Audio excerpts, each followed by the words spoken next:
Live more, shine more, love more. These moving words were spoken by Deborah Robson, a mother who never imagined she would have to bear such a great pain. Deborah is the mother of Dion and Jake Robson, two brothers full of life and dreams who set out on a trip with their best friend Jack R.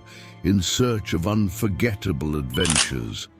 What was supposed to be a journey full of fun and incredible memories ended up turning into the worst nightmare any family could face. You're on Dark Dossiers, and we're about to open a file on a true story that will shake you. A recent case, deeply sad and horrifying, that reveals the darkest side of a reality few are prepared to face. Stay with me, because you'll want to know every detail of this tragedy. Baja California in Mexico is one of those places that seems straight out of a dream. Stunning beaches, luxury hotels, and an irresistible climate make it the perfect destination for those seeking a piece of paradise. Whether to relax or to undergo an aesthetic transformation, at one of the famous local clinics, Baja has a unique magic that attracts tourists from around the world. But that's not all. This piece of land, with its perfect waves, is paradise for adrenaline-seeking surfers. With some of the best beaches for catching giant waves, Baja has become a true magnet for extreme sports enthusiasts. And the best part? It's just a few hours from major cities like San Diego, making access even easier. Moreover, Baja caters to all types of travelers. For party lovers, Tijuana offers vibrant nights that never end. Rosarito, on the other hand, is ideal for those who prefer the tranquil atmosphere of a perfect beach to relax. It's the perfect refuge for those looking to escape the harsh cold of the American winter and lose themselves among the natural beauties and the region's laid-back lifestyle.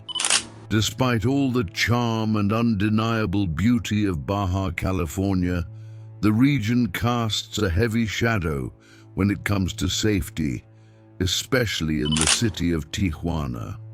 As one of the busiest border cities, Tijuana faces alarming levels of crime and drug trafficking, placing the city at the top of the list of the most dangerous places in Mexico. Homicides, robberies, and kidnappings are just part of the daily reality, creating a scenario that keeps anyone on high alert. The situation is so critical that some foreign governments have issued warnings to their citizens, advising them to avoid Tijuana, Tecate, and other cities in the region unless travel is strictly necessary. The bigger problem? Gang wars that erupt out of nowhere and can involve even innocent visitors.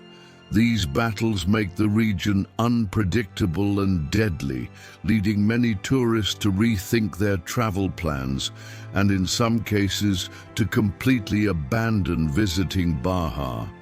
As dazzling as it may be, Baja hides a dangerous and unpredictable side, where the beauty of the place cruelly contrasts with the constant fear of those who set foot there. The violence numbers in Baja California are simply terrifying. Just between January and March 2024, an impressive 599 homicides were recorded. And that doesn't include the 8 kidnappings, 23 extortions, and 274 robberies reported in the same period. It's a brutal reality that highlights the region as one of the most violent places in Mexico. Behind this violence are the powerful Sinaloa and Jalisco cartels, waging a bloody war for control of the smuggling routes that pass through Tijuana toward the United States. This dispute turns the city into a constant battlefield, leaving Tijuana with a staggering average of over 2,000 homicides per year between 2019 and 2023. To put this into perspective, in 2023 alone, Tijuana recorded almost 5 times more homicides than New York City. Now imagine that in a city with less than a third of New York's population. It's a statistic that sends chills down your spine and reveals just how out of control the situation is. And if that already sounds insane, imagine this. The situation became so critical that in 2023, the mayor of Tijuana had to move to a military base. Yes, the city's own leader had to seek refuge among soldiers to ensure his safety. This speaks volumes about the level of chaos and constant threat that haunts the region. The most impressive thing is how, even with all this terrifying violence, Tijuana continues to attract foreign investors. In 2023, Qualcomm, a semiconductor manufacturer, decided to open a new facility in the city, joining giants like Samsung, Lockheed Martin and Toyota, which also have operations in the region. It's almost unbelievable to think that amidst so many challenges, Tijuana still manages to maintain its economic attractiveness. And it doesn't stop there. Despite the high risk, many tourists continue to be seduced by the natural beauty and rich history of Baja California. For many, the promise of stunning beaches and unique experiences outweighs the constant fear. Unfortunately for some, this gamble comes at too high a cost. The case we are about to explore is living proof of this. What should have been an incredible adventure filled with happy moments and breathtaking landscapes turned into a brutal nightmare. Families were destroyed, and the mystery surrounding this tragedy took days to unravel. This is a story that will shake you. Prepare yourself. This shocking story begins on April 27, 2024. Just a few months ago, when 3 friends mysteriously disappeared, leaving behind a void that only deepened the despair of their loved ones. Suddenly, Jake, Kellen, and Jack simply stopped responding to messages from their families and friends. The trio, who were sharing the paradisiacal landscapes of their trip on Instagram, vanished, and the silence on social media was the first sign that something was terribly wrong.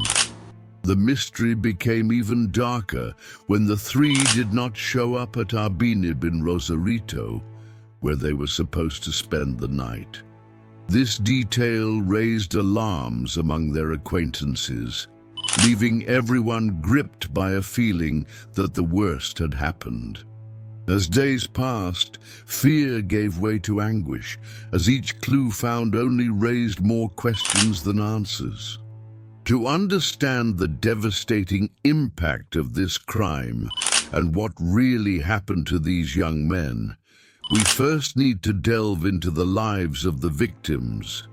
Who were Jake, Kellen, and Jack? What led them to this fatal journey?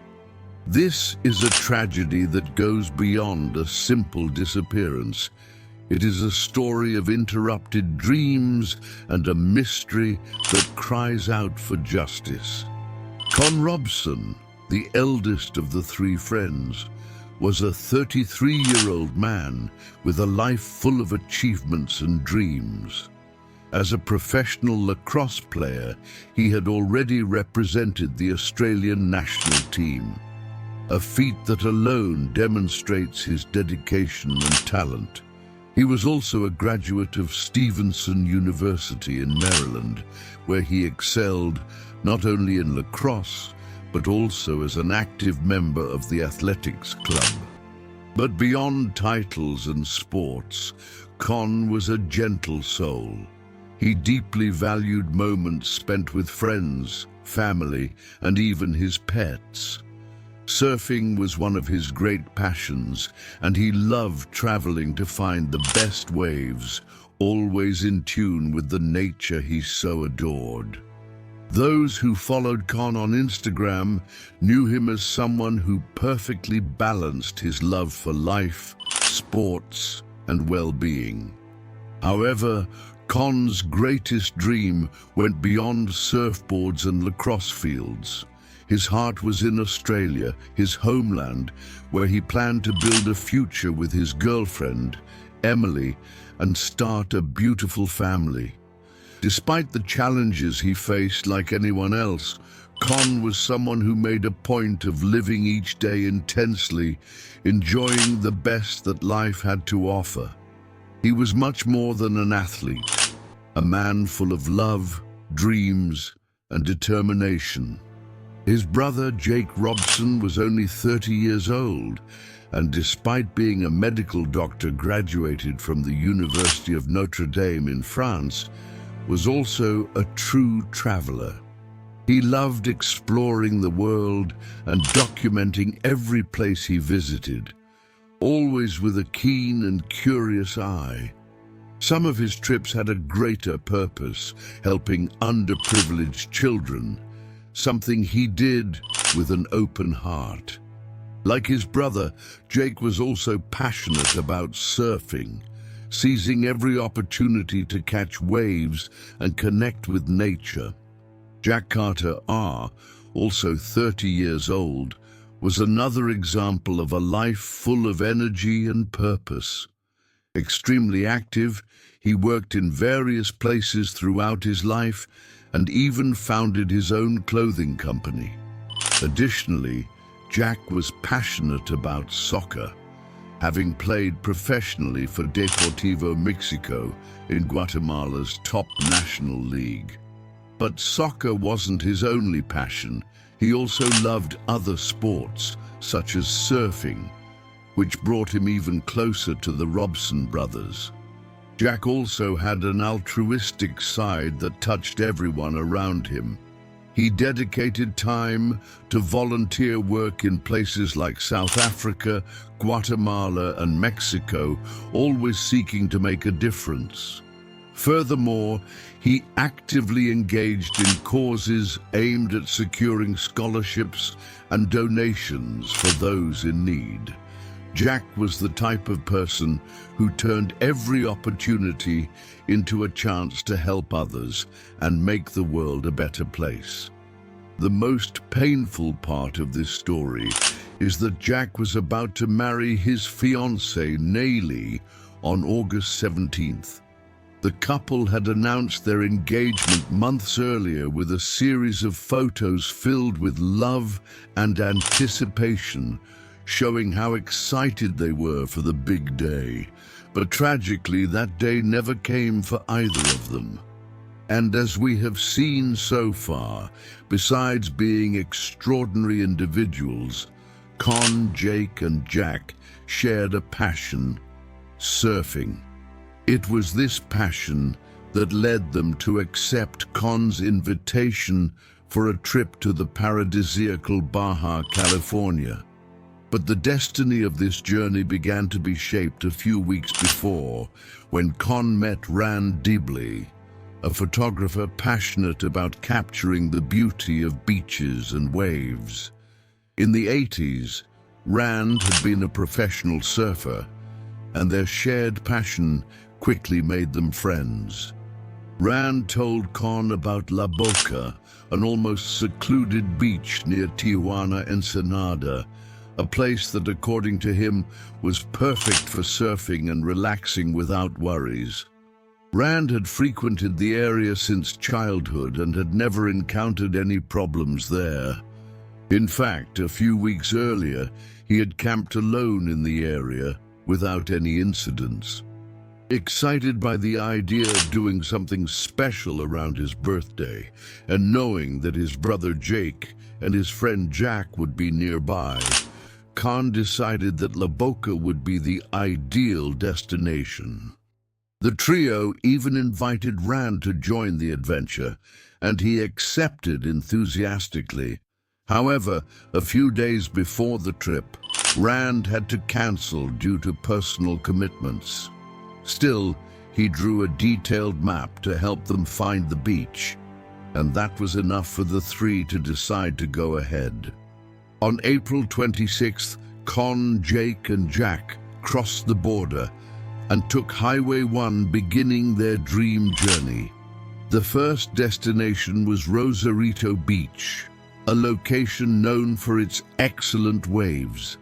After a few hours of fun, they headed to San Miguel Beach near El Sosunan, taking several photos to capture every moment. Everything indicated that it would be a memorable trip, full of good vibes and incredible landscapes. And for a while, it was exactly that. The strangest and most unsettling detail of this story begins after a final post on social media. A beautiful image with vibrant flowers and crashing waves in the background seemed like just another perfect record of the trip. But then, something unexpected happened. All three of their social media accounts became completely inactive. No new photos, no messages, no sign of life.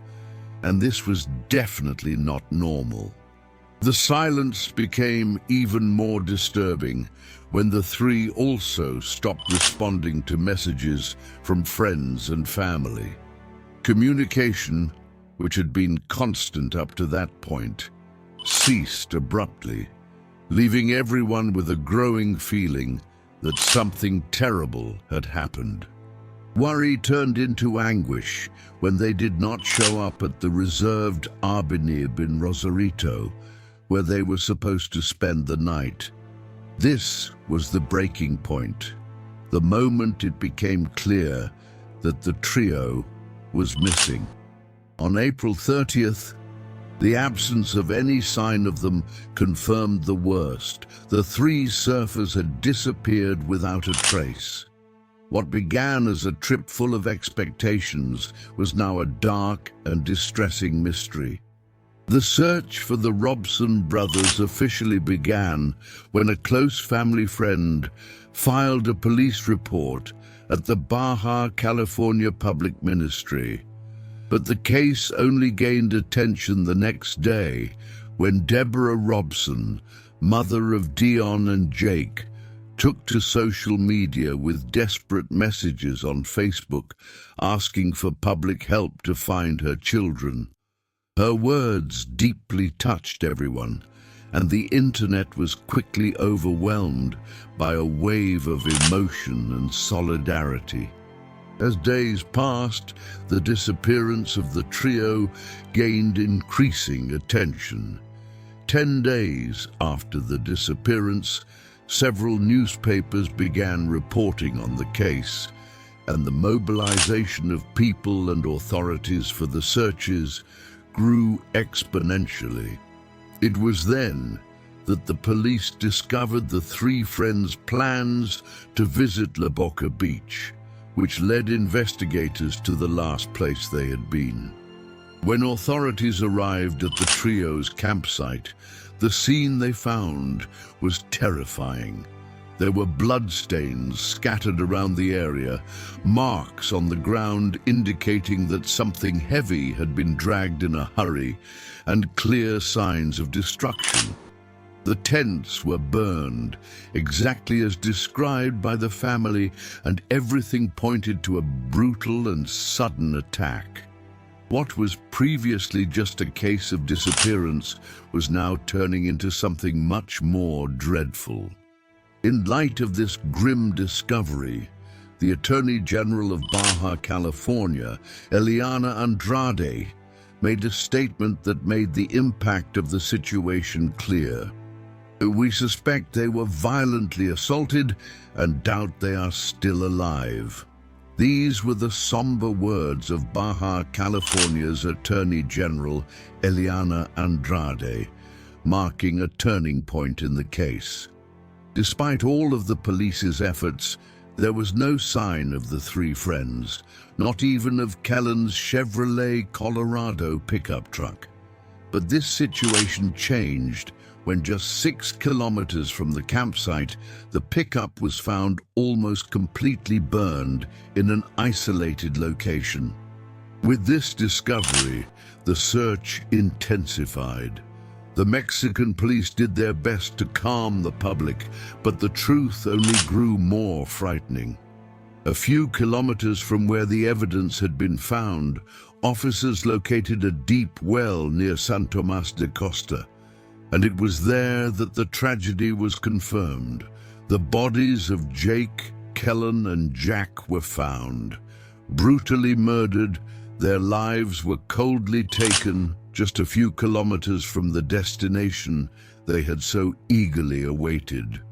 According to the police, finding the bodies was like searching for a needle in a haystack due to the difficult terrain and the fact that the well had been covered with boards, indicating that the killers were familiar with the area.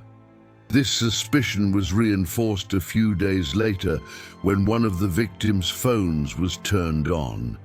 It led the police to Aritzil Garcia Cota, who, besides being in possession of illicit substances, was using parts from the stolen pickup, such as the tires.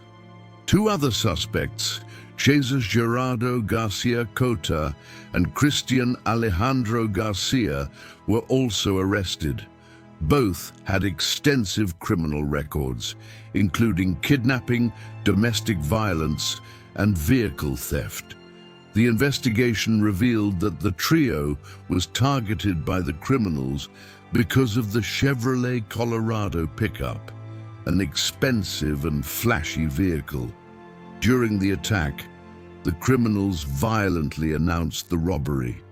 But in a moment of desperation, Jake, Kellen, and Jack decided to fight back to protect the vehicle, an act of courage that unfortunately had devastating consequences. As the investigation progressed, more horrifying details emerged. Witnesses stated that after the crime, Jesus returned home and coldly said, "I killed them. I took care of those gringos." He even displayed parts of the pickup installed in his car as trophies. Now prosecutors are determined to ensure that justice is served, with Jesus' trial scheduled for November of this year. But no matter how much the law does its part, nothing can bring comfort to the devastated families. Not even the death penalty seems sufficient to erase the pain that these parents, fiancés, and friends carry. This desolation was poignantly summarized in an interview given by the brothers' parents to ABC 10 News. "The world has become a darker place for us. He was loved, and that will never be forgotten." This story is not just about violence, it's about lives cut short, dreams shattered, and families that will never be the same. He had an insatiable passion for life. After a long day of work, there was nothing Jake loved more than running or swimming for miles, feeling freedom in his body and mind. He was also a music lover, finding joy in festivals and live bands. Please, live more, shine more, love more. This is Jake's legacy. May he inspire all of us to cherish life and spread love, just as he did. Additionally, friends and family of the three young men, mobilized to ensure that their memories were honored in a meaningful way. Various tributes and online projects emerged, each filled with love and regret for the lives cut short. Social media was flooded with messages highlighting the positive impact of Con, Jake, and Jack, and how they still had so much left to live. One of the most moving tributes came from a friend of Jack's, who created a GoFundMe page. The goal: to help Natalie, who was weeks away from marrying Jack, and to continue his legacy by raising funds for scholarships and donations, a reflection of Jack's love for social actions. This gesture deeply touched everyone who knew him and admired his generous heart. The case's repercussions reached Australian authorities. The Minister of Finance, John Chalmers, described the tragedy as something terrible and heartbreaking, a statement echoed by the Premier of Western Australia, Roger Cook. But the impact didn't stop there. In Ensenada, around 500 people took to the streets to protest, demanding more security and concrete actions against the violence plaguing the region. However, the most painful and upsetting part of this story was the insensitive reaction of some people who blamed the young men for their own deaths, calling them reckless for having reacted to the robbery. These words, besides being unnecessary, only amplified the family's pain, who were already struggling to cope with the irreparable loss. Amid the commotion, this cold and inhumane judgment further highlighted the lack of empathy from some individuals in the face of such a devastating tragedy. Besides the entire tragedy involving Jake, Kellen, and Jack, another disturbing fact emerged. Near the location where the 3 bodies were found, the police discovered another body, a 4th victim. Although this person does not seem to be directly connected to their case, the discovery raised a terrifying question. Is this place used as a dumping ground for bodies? This possibility only heightens the horror, especially considering that this victim is part of an alarming number, approximately 2,700 people missing in Baja California. And this is not an isolated event. In 2015, 2 surfers, Adam Cullum and Dean Lucas, also disappeared under terrible circumstances. They were found dead in an abandoned van in the state of Sinaloa, north of Baja. Both were 33 years old and were last seen in the city of Topolobampo while planning to travel to Guadalajara. Just like in the current case, the crime occurred during a failed robbery attempt. 3 men were arrested and confessed to the murders. These crimes reflect a tragic pattern that plagues these regions controlled by the Mexican cartel, where danger for tourists is constant. Baja California and its neighboring cities, separated only by the Gulf of California, are often cited as some of the most dangerous places to visit. The threat of kidnappings, robberies, and even deaths is so great that many travelers prefer not to take the risk. If you think this sounds exaggerated, consider this fact. Since 1962, more than 100,000 people have disappeared in Mexico, according to official estimates. And, as pointed out by local residents, the real number is likely much higher, with many cases unreported or poorly investigated.